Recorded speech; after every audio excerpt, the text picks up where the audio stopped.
Sir ఓకేనా అలాగా నమస్కారం.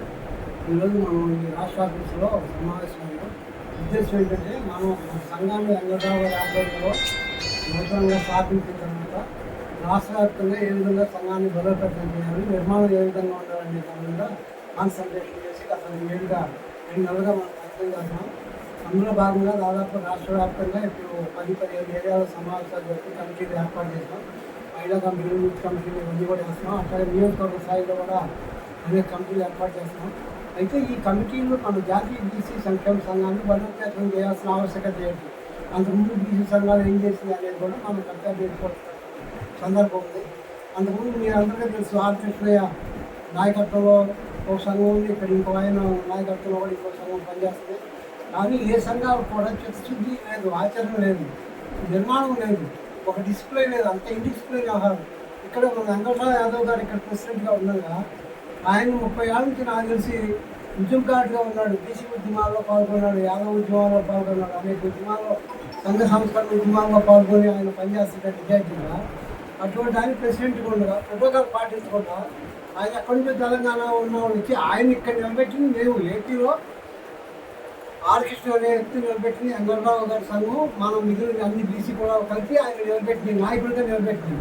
అటువంటి ఇక్కడ ఉన్న వాళ్ళకి ప్రయారిటీ ఇవ్వకుండా సీఎం దగ్గరికి వెళ్ళేటప్పుడు వెంకటరావు గారు నేను 2-3 సార్లు గమనించాను మీడియాలో.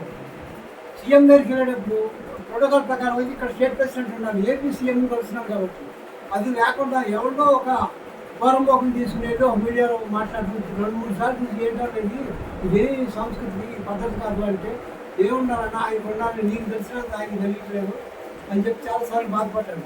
అట్లా అది కాకుండా ఒక ప్రెసిడెంట్ ఉండగా ఒకరిద్దరిని ఎవరైతే వాళ్ళకి అపాయింట్మెంట్ ఇవ్వడు ప్రెసిడెంట్గా. ఇవాళ ఏపీలో 4గురికి ప్రెసిడెంట్గా అపాయింట్మెంట్ ఇచ్చాడు ఆయన. అదేం నిర్మాణం, అదేం పద్ధతి అది.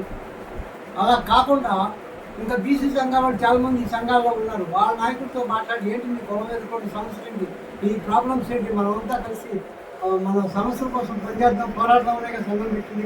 కానీ ఏ సంఘాలతో కూడా సంప్రదించిన సందర్భం లేదు. నేను ఈ సంఘంలో వెంకటరావు యాదవ్ గారు ప్రెసిడెంట్ అయిన సందర్భంలో నేను కూడా అప్పుడు మొట్టమొదట ఈయన ప్రెసిడెంట్గా ఏర్పడినప్పుడు నన్ను కూడా అదే కమిటీలో వైస్ ప్రెసిడెంట్గా తీసుకున్నాను. అప్పటి నుంచి ఇప్పటి వరకు నాతో ఒకసారి కూడా స్టేట్ ప్రెసిడెంట్ మాట్లాడాను బాలకృష్ణ. ఇంకా మన స్థాయిలో ఒక సంఘానికి స్టేట్ ప్రెసిడెంట్గా ఉండి ఈ బీసీ సంఘానికి వైస్ ప్రెసిడెంట్గా ఉన్న వ్యక్తితోనే మాట్లాడి తిరిగి లేకపోతే నువ్వు బీసీ సమస్యలు ఏం అధ్యయనం చేస్తావు, ఏం పోరాటం చేస్తావు, ఏం న్యాయం చేస్తావు? నిన్ను కొన్ని వేల మంది నమ్ముకొని నీ వెనకాల ప్రయాణం చేస్తుంటే ఇంట్లో భార్య బిడ్డను వదిలేసి ఇవాళ మా ఇంటి ఆవిడకి జ్వరం లేవలేని పరిస్థితి అయినా కూడా ఎందుకు వదిలిపెట్టుకుంటే మనం అంతా ఇక్కడ కలవాలి, ఎందుకు చేయాలి, మన సంఘాన్ని బలోపేతం చేయాలన్న ఒక లక్ష్యంతోనే మనం ముందుకు నడుస్తున్న ఎన్ని సమస్యలు ఉన్నా, ఎన్ని ఇబ్బందులు ఉన్నా మనం ఇంత త్యాగం చేస్తుంటే ఆయన కూడా కులం కోసం, కొన్ని సంఘాల నాయకుల కోసం, వాళ్ళు నిలబెట్టడం కోసం, వాళ్ళ హక్కులు కాపాడటం కోసం పోరాటం చేయాలి. మొన్న పోయిన గవర్నమెంట్లో 56 కార్పొరేషన్ చైర్మన్ ఇచ్చాడు జగన్మోహన్ రెడ్డి, ₹1 ఇవ్వాలి. కానీ అందులో కూడా బ్యాక్డోర్ రాజకీయాలు జరిగింది.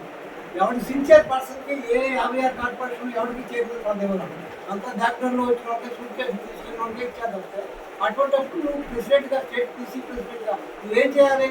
ఏ కులానికి అన్యాయం జరిగింది, ఏ కులంలో ఎవరు పనిచేశాడు, ఎవరికి అన్యాయం జరిగింది అనేది నువ్వు స్టడీ చేసి రిపోర్ట్ నువ్వు దగ్గర పెట్టుకుని సీఎంతో నువ్వు మాట్లాడాలి. నువ్వు అక్కడ తాకట్టు పెట్టావు బీసీ కులాన్ని, తాకట్టు పెట్టుకోండి. నువ్వు బీసీ హక్కుల కోసం ఏం నిలబడతావు, ఏం పోరాడతావు, వెనక జనమే వస్తావు. ఇవాళ వెంకటరావు పక్కన జనం ఉన్నారంటే, ఆయన అడుగుజాటలో నడవడానికి జనం ముందుకు వచ్చారంటే ఆయనలో నిజాయితీ, ఆయన నిజాయితీని ఆయన కాపాడుతుంది. ఇవాళ ఏ జిల్లాల కింద ఆయన బ్రహ్మనాథం పడుతున్నారంటే కారణం అదే. ఏం చెప్తాడో అదే చేస్తాడు, ఏం చేయగలడో అదే చెప్తాడు. ఈ లక్ష్యంలో ఖచ్చితంగా ఉండాలి. లీడర్షిప్ క్వాలిటీస్ నాయకుడి కింద లేకపోతే వాడు ఎంత స్థాయిలో ఉన్నా ఎప్పటికైనా పతనం తప్పుతుంది. ప్రజలు చెప్పింది వినాలి, ఓర్పు నేర్పు అన్నీ ఉండాలి, లీడర్షిప్ క్వాలిటీస్ ఉండాలి. అది ఎవరిలో నేను గమనించరా. నేను బీసీ ఉద్యమాల్లో దాదాపు నేను జర్నలిస్ట్గా పనిచేసాను. పత్రికలో 37-3 దశాబ్దాలు. ఎవరు అంతా దారిపోసావు, కానీ ఉపయోగం లేదు. సమాజం మారలే ఏమి.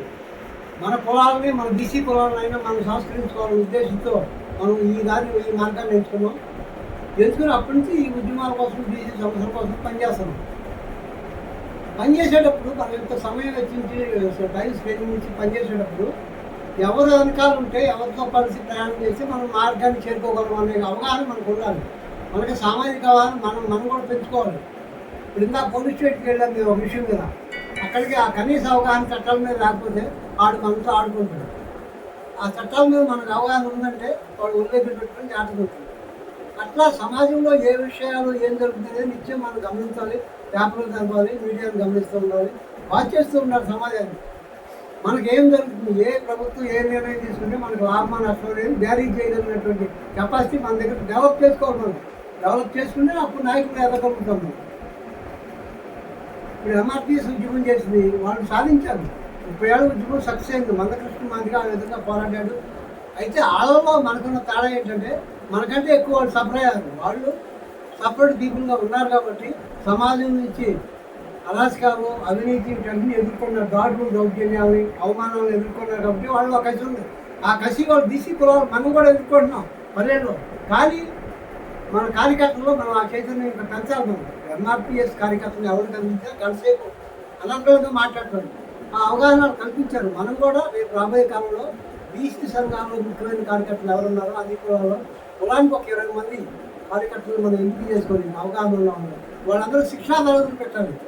ఎందుకంటే శిక్షణ లేకపోతే వాడు ఏ ఆలోచన అది కొట్టుకుపోతాడు. అదే శిక్షణ ఉన్నవాడైతే ఒక అవగాహన ఉన్న కార్యకర్త అయితే ఖచ్చితంగా వెంకటరావు విధానికి నేను కట్టుబడి ఉంటాను అని ఒక ప్రమాణం చేస్తే వాడు ప్రాణం పోయినా తీక తగినా అక్కడే నిలబడి ఉంటాడు. అది కమిట్మెంట్ అంటే. ఆ కమిట్మెంట్తో పనిచేసే నాయకత్వాన్ని తయారు చేయడమే వాళ్ళ బీసీ సంఘం యొక్క లక్ష్యం. ఆ లక్ష్యంతోనే మేము అంతా పనిచేస్తున్నాం. ఆరోగ్యాలు సహకరించినా సహకరించకపోయినా ఖచ్చితంగా ఆ లక్ష్యాన్ని సాధించడానికి